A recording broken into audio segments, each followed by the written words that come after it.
Well, it is great to be back. It is wonderful to see all of you. First of all, I want to say thank you to a wonderful mayor and a great friend, Mayor Ryan McClin. Where's Mayor McClin? There she is back there. Thank you. To State Representative Clayton Luckey. There he is. To the principal of Stebbins High School, Ron Flory.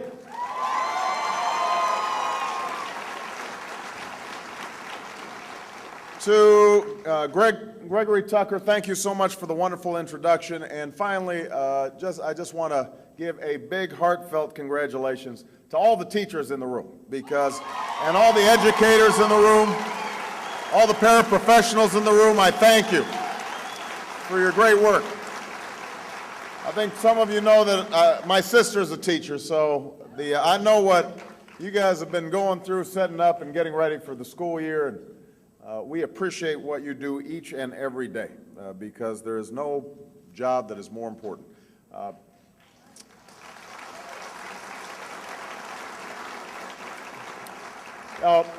Yesterday was a special day around my house.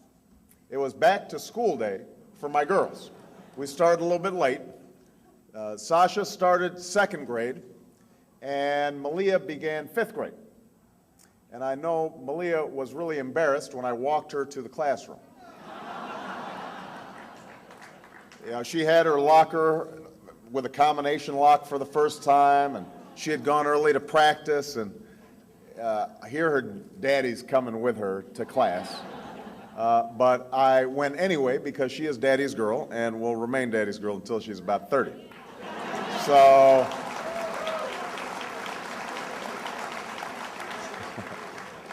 and, seeing them back at school was a reminder not only that another year had passed and that they're growing up a little faster than I'd sometimes like. I was in Indiana, and there was a woman there who raised her hand during a town hall meeting, said she was a fifth grade teacher. So I said, well, can you give me some tips? What's going to happen in fifth grade? And she said, boys. And that wasn't the answer I was looking for. So I explained that one of the benefits of running for president is we have Secret Service around her at all times. And they carry guns with them.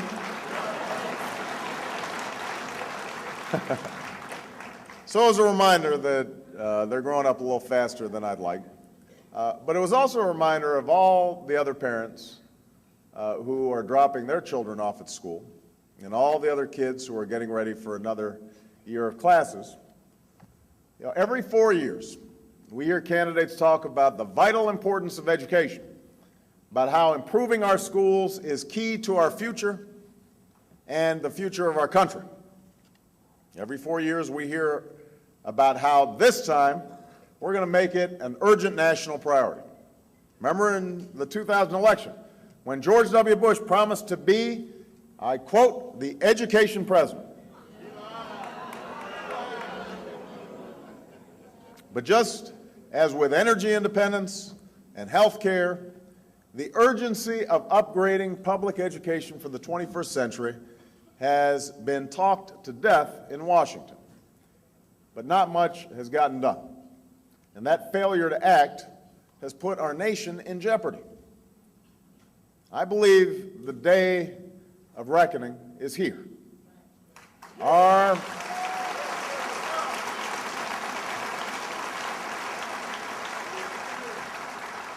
children and our country can't afford 4 more years of neglect and indifference. At this defining moment in our history, America faces few more urgent challenges than preparing our children to compete in a global economy. The decisions our leaders make about education in the coming years will shape our future for generations to come. They will help determine not only whether our children have the chance to fulfill their God-given potential, or whether our workers have the chance to build a better life for their families, but whether we as a nation will remain in the 21st century the kind of global economic leader that we were in the 20th century. And the rising importance of education reflects the new demands of our new world.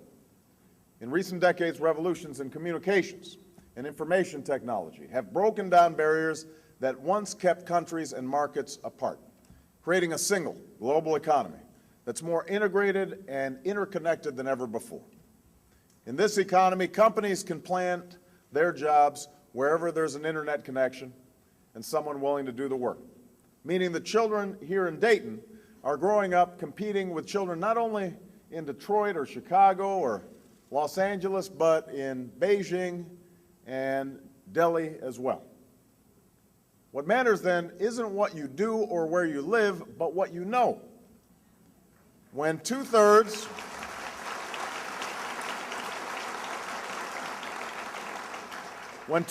of all new jobs require a higher education or advanced training, knowledge is the most valuable skill you can sell.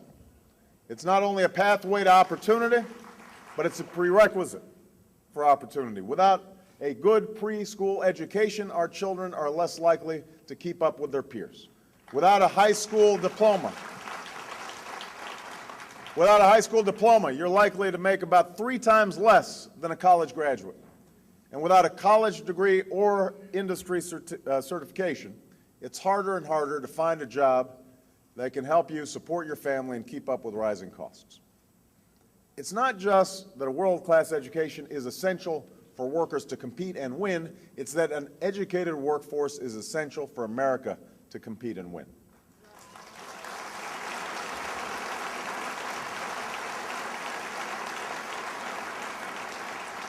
Without a workforce trained in math, science, and technology, and the other skills of the 21st century, our companies will innovate less, our economy will grow less, and our nation will be less competitive.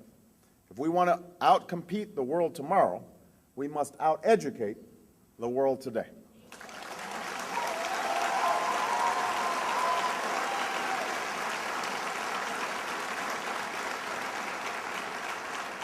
Let me be more specific. If we want to keep building the cars of the future here in America, then we can't afford to see the number of PhDs in engineering climbing in China, South Korea, and Japan, even as it's dropped here in the United States. We can't afford a future where our high school students rank near the bottom in math and science among industrialized countries. And our high school dropout rate is one of the highest in the industrialized world. If we want to build a 21st century infrastructure and repair our crumbling roads and bridges, we can't afford a future where 1/3 of all 4th graders and 1/5 of all 8th graders can't do basic math. And Black and Latino students are even farther behind. A world where elementary school kids are only getting an average of 25 minutes of science each day, when over 80% of the fastest growing jobs require some knowledge in math and science. If we want to see middle class incomes rising like they did in the 1990s, we can't afford a future where so many Americans are priced out of college, where only 20%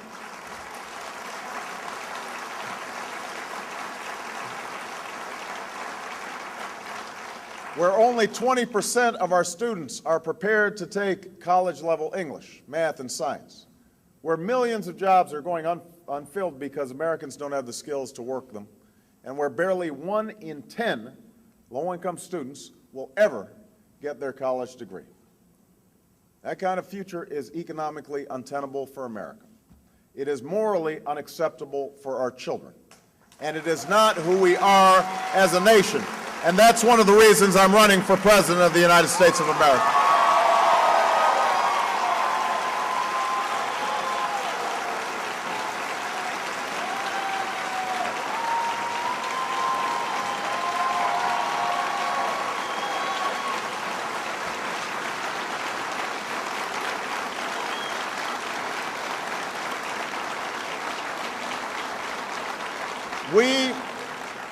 We are a nation that's always renewed our system of education to meet the challenges of a new time.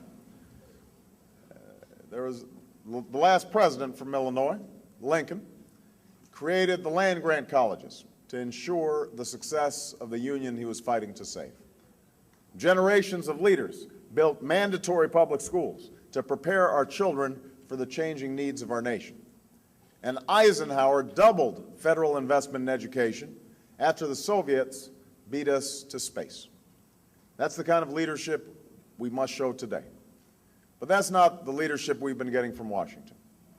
For decades, folks in Washington have been stuck in the same tired debates over education that have crippled our progress and left schools and parents to fend for themselves. It's been Democrat versus Republican, vouchers versus the status quo, more money versus more reform. There's partisanship and there's bickering, but there's no understanding that both sides have good ideas that we'll need to implement if we hope to make the changes our children need. And we've fallen further and further behind as a result. If we're going to make a real and lasting difference for our future, we have to be willing to move beyond the old arguments of left and right and take meaningful, practical steps to build an education system worthy of our children and our future. We have to.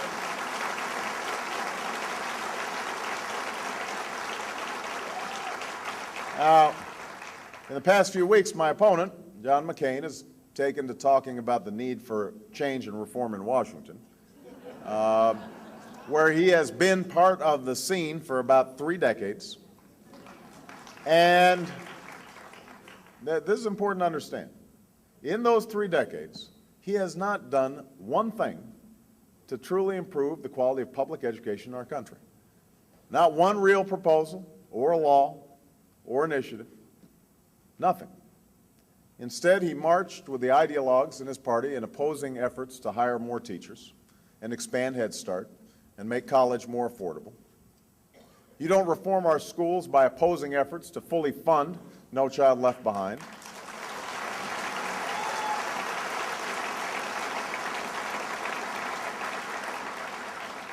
You certainly don't reform our education system by calling to close the Department of Education, which would just make it harder for us to give out financial aid, harder for us to keep track of how our schools are doing, and lead to widening inequality in who gets a college degree. That's not my idea of reform. That's not my idea of change. That is not a plan to help your kids compete with those kids in China and in India. After 3 decades of indifference on education, do you really believe that John McCain is going to suddenly make a difference now? John McCain doesn't get it. He doesn't understand that our success as a nation depends on our success in education and our success in public education. That's something I do understand.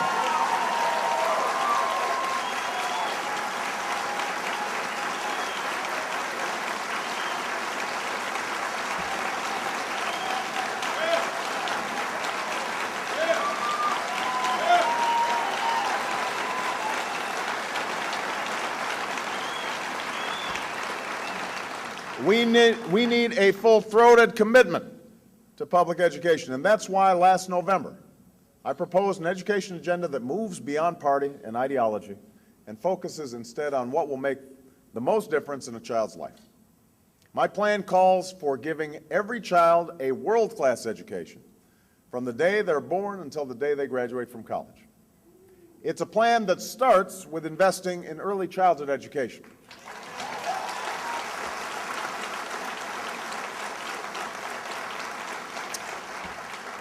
Because we know that children in these programs are more likely to score higher in reading and math, and because they start school prepared, they are able to keep up. They don't fall behind. They are more likely to graduate high school and attend college. They're more likely to hold a job and earn more in that job. So that's a key component of the plan, closing the achievement gap by investing in early childhood education. It's also a plan that will finally put a college degree within reach for anyone who wants one by providing a $4,000 tax credit to any middle-class student who's willing to serve their community or their country. We have to make sure that every young person can afford to go to a public college or university if they've got the will if they've got the grades.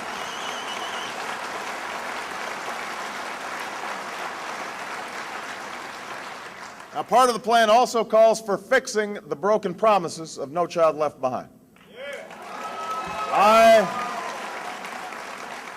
I've said this before. I believe that the goals of this law were the right ones. We all want high standards. We all want a world-class education. We all want highly qualified teachers in the classroom. Making a promise to educate every child with an excellent teacher is right. Closing the achievement gap that exists in too many cities and rural areas is right. More accountability is right. Higher standards are right. But I'll tell you what's wrong with No Child Left Behind. Forcing our teachers, our principals, and our schools to accomplish all of this without the resources they need is wrong.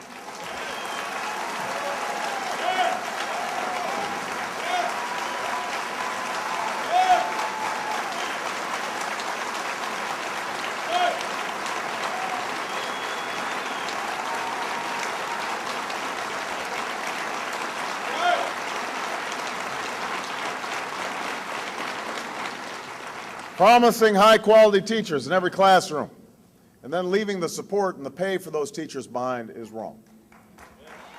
Labeling a school and its students as failures one day and then throwing your hands up and walking away from them the next is wrong. And don't tell us that the only way to teach a child is to spend most of the year preparing him to fill in a few bubbles on a standardized test.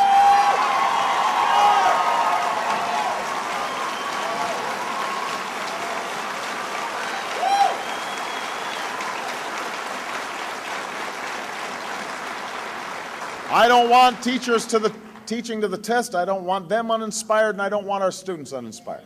So what I've said is we will measure and hold accountable performance, but let's help our teachers and our principals develop a curriculum and assessments that teach our children to become not just good test takers. We need assessments that can improve achievement by including the kinds of research and scientific investigation and problem solving that our children will need to compete in the 21st century knowledge economy, and we have to make sure that subjects like art and music are not being crowded out of the curriculum, and that's what we will do when I'm President of the United States.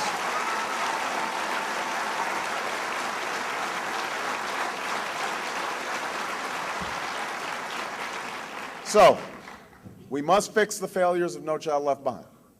We must provide the funding that school districts were promised, and we have to give our states the resources they need to finally meet their commitment to special education. But Democrats, I'm speaking to Democrats now, Democrats have to realize that fixing No Child Left Behind by itself is not enough to prepare our children for a global economy. Being against No Child Left Behind is not an education policy. We need a new vision for a 21st century education. One where we aren't just supporting existing schools, but spurring innovation, where we're not just investing more money, but demanding more reform, where parents take responsibility for their children's success, where our schools and our government are accountable for results, where we're recruiting, retraining, and rewarding an army of new teachers, and where students are excited to learn because they're attending schools of the future, where we expect all our children not only to graduate from high school, but to graduate college and get a good paying job. So that's the vision that we have to work towards. And it's time to ask ourselves why other countries are outperforming us in education. Because it's not that their kids are smarter than ours, it's that they're being smarter about how to educate their kids. They're spending less time teaching things that don't matter and more time teaching things that do. Their students, hear me now, their students are spending more time in school, and they're setting higher expectations. That's what we need to be doing, because America isn't a country that accepts second place. We don't accept second place or third place or 19th place. When I'm president, we'll fight to make sure we're once again first in the world when it comes to high school graduation rates.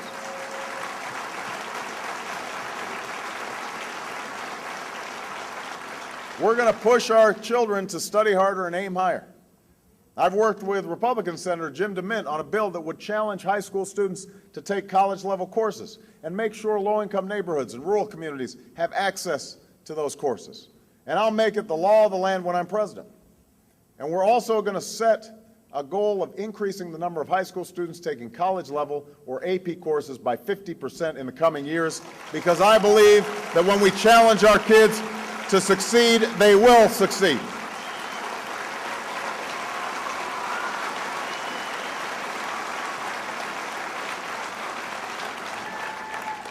You know, a while back, I was talking to a close friend of mine, Arnie Duncan, who runs the Chicago public school system.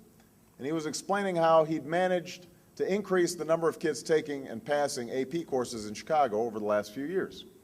And I asked him, how'd he do it? And what he said was, our kids aren't smarter than they were 3 years ago. It's just our expectations for them are higher. Well, I think it's time we raised expectations for our kids all across this country. And that's what we'll do when I'm President of the United States of America. Raise expectations and give schools the resources to meet them.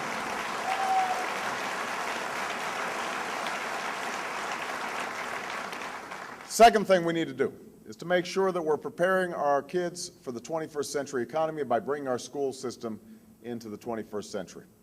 And part of what that means is fostering the kinds of schools that will help prepare our children, which is why I'm calling for the creation of an innovative schools fund. An innovative schools fund. This fund will invest in schools like Austin Polytechnical Institute, which is located in a part of Chicago that's been hard hit by the decline in manufacturing over the past few decades. And thanks to a partnership with a number of companies, a curriculum that prepares students for a career in engineering, and a requirement that students graduate with at least 2 industry certifications, Austin Polytech is bringing hope back to the community. That's the kind of model we'll replicate across the country when I'm President of the United States.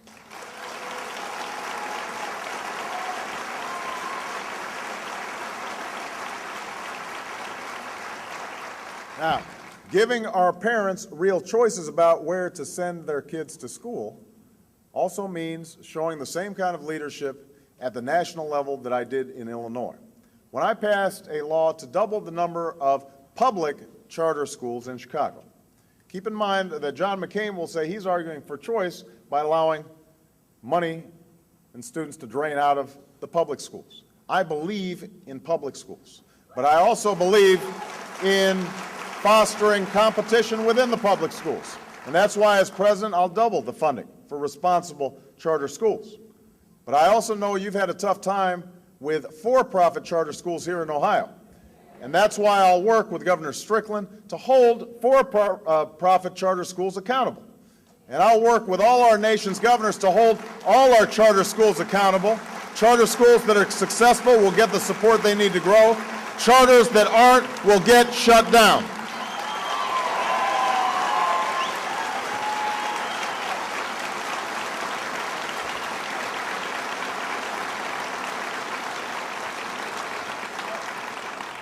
I want experimentation, but I also want accountability. And we'll help ensure that more of our kids have access to quality after-school and summer school and extended school days for students who need it. Because if they can do that in China, then we can do it right here in the United States of America. As we bring our school system into the 21st century, we also have to bring our schools into the 21st century. Because while technology has transformed just about every aspect of our lives, from the way we travel, to the way we communicate, to the way we look after our health, one of the places where we fail to seize its full potential is in the classroom. Imagine a future where our children are more motivated because they aren't just learning on blackboards, but new whiteboards with digital touchscreens, where every student in a classroom has a laptop at their desk, where they don't just do book reports, but design PowerPoint presentations, where they don't just write papers, but they build websites, where research isn't done just by taking a book out of the library, but by emailing experts in the field, and where teachers are less a source of knowledge than a coach for how to best use it and obtain knowledge. By fostering innovation, we can help make sure every school in America is a school of the future. And that's what we're going to do when I'm president. We will help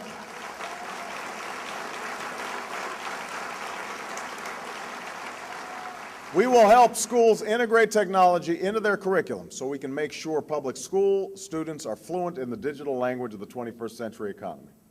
We'll teach our students not only math and science, but teamwork and critical thinking and communication skills, because that's how we'll make sure they're prepared for today's workplace. But no matter how many choices we're giving our parents, or how much technology we're using in our schools, or how tough our classes are, none of it will make much difference if we don't also recruit, prepare, and retain outstanding teachers.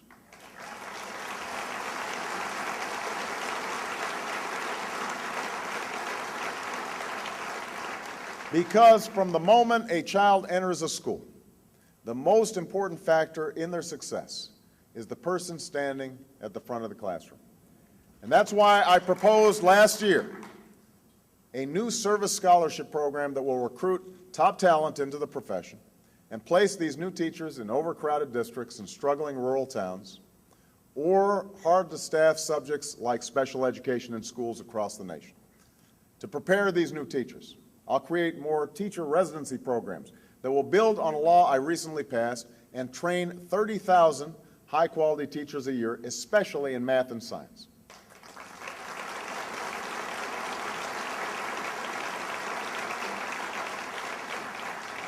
To support our teachers, we'll expand mentoring programs that pair experienced, successful teachers with new recruits.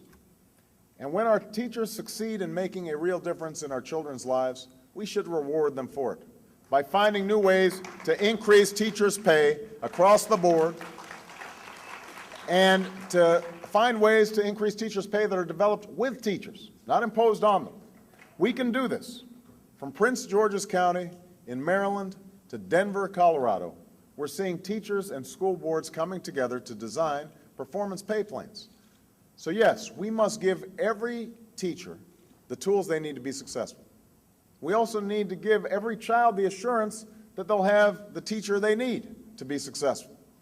And that means setting a firm standard, not based on a single high-stakes standardized test, but based on assessments developed with teachers and educators, so that teachers have confidence that they're being judged effectively based on their own, the own tools that they've put together with their peers.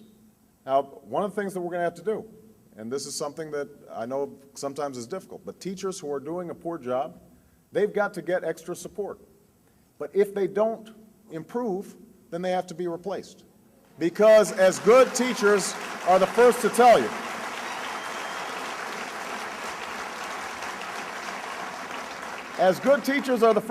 if we're going to attract the best teachers to the profession, then we can't settle for schools filled with teachers that aren't up to the job.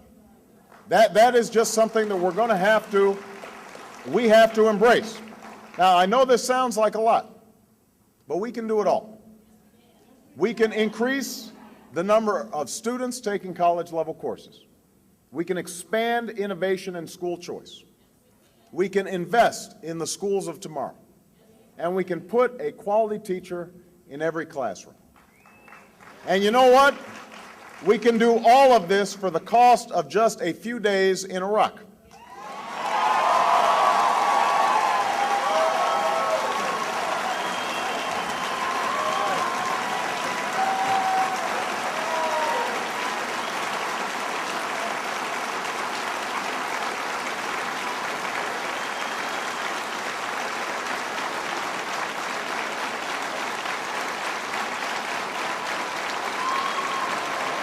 We can do it.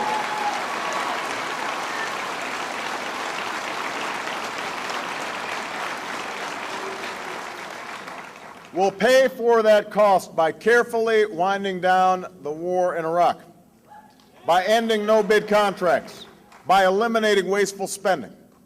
So we'll make these investments, but we'll do it without mortgaging our children's future on an even larger amount of debt. We'll do it responsibly. This leads me to my final point. As president, I will lead a new era of accountability in education.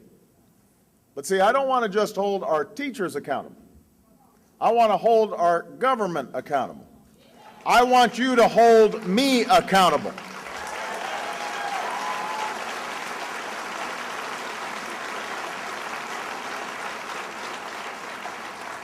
And that's why every year I'm president, I will report back to you on the progress our schools are making, because it's time to stop passing the buck on education and start accepting responsibility. And that's the kind of example I'll set as President of the United States. Accountability in Washington starts by making sure that every tax dollar spent by the Department of Education is being spent wisely. When I'm president, programs that work will get more money. Programs that don't work or just create more bureaucracy and paperwork and administrative gridlock will get less money. We'll send a team to fix bad programs by replacing bad managers, because your tax dollars should only be funding programs and grants that actually make a difference, a measurable difference, in a child's education. Now, in the end, responsibility for our children's success doesn't start in Washington. It starts in our homes. It starts in our families.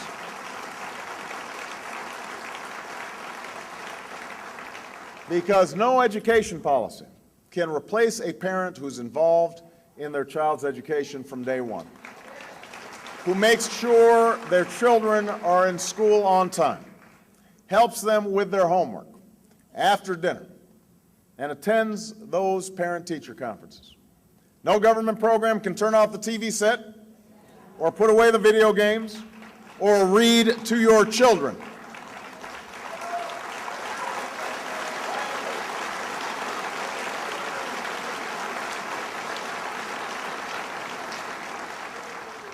But we can help parents do a better job. That's why I'll create a parents' report card that will show you whether your kid is on the path to college. We'll help schools post student progress reports online so you can get a regular update on what kind of grades your child is getting on tests and quizzes from week to week. If your child is falling behind or playing hooky, or isn't on track to go to college or compete for that good-paying job, it will be up to you to do something about it. So yes, we need to hold our government accountable. Yes, we have to hold our schools accountable, but we also have to hold ourselves accountable.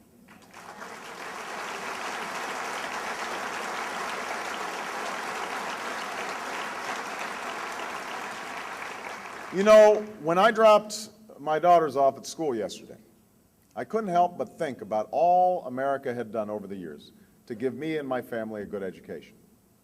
This is a country that put my grandfather through college on the GI Bill after he left Patton's army in World War II. This is a country that drew my father, like so many immigrants, across an ocean in search of a college degree. And this is a country that let the child of a teenage mom and an absent father reach for his dreams. You see, I wasn't born with a lot of advantages, but I was given love and support and an education that put me on a pathway to success. The same was true for Michelle. You know, my wife came from a blue-collar family on the south side of Chicago. And even though her father had multiple sclerosis, he went to work every day at the local water filtration plant to support his family. And Michelle and her brother were able to go to excellent schools in Chicago. They were able to get a great college education, and they were able to reach a little further for their dreams. So I know that the only reason Michelle and I are where we are today is because this country that we love gave us the chance at an education. And the reason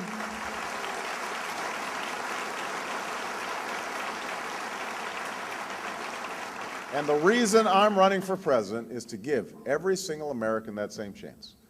To give the young sisters out there born with a gift for invention the chance to become the next Orville and Wilbur Wright. To give the young boy out there who wants to create a life-saving cure the chance to become the next Jonas Salk. To give the child out there whose imagination has been sparked by the wonders of the internet the chance to become the next Bill Gates. Our future depends on it. When the story of our time is told, I don't want it to be said that China seized this moment to reform its education system, but the United States did not. I don't want it to be said that India led the way on innovation, but the United States did not. I want it to be said that we rose to meet this challenge and educated our people to become the most highly skilled workers in the world, just like we've always been. Because I know that if we can just bring our education system in the 21st century, if we're looking forward and not backward, not only will our children be able to fulfill their God-given potential and our families be able to live out their dreams, not only will our schools out-educate the world and our workers out-compete the world, not only will our companies innovate more and our economy grow more, but at this defining moment, we will do what previous generations of Americans have done and unleash the promise of our people, unlock the promise of our country, and make sure that America remains a beacon of opportunity and prosperity for all the world. Thank you so much, everybody. God bless you. Thank you. Thank you.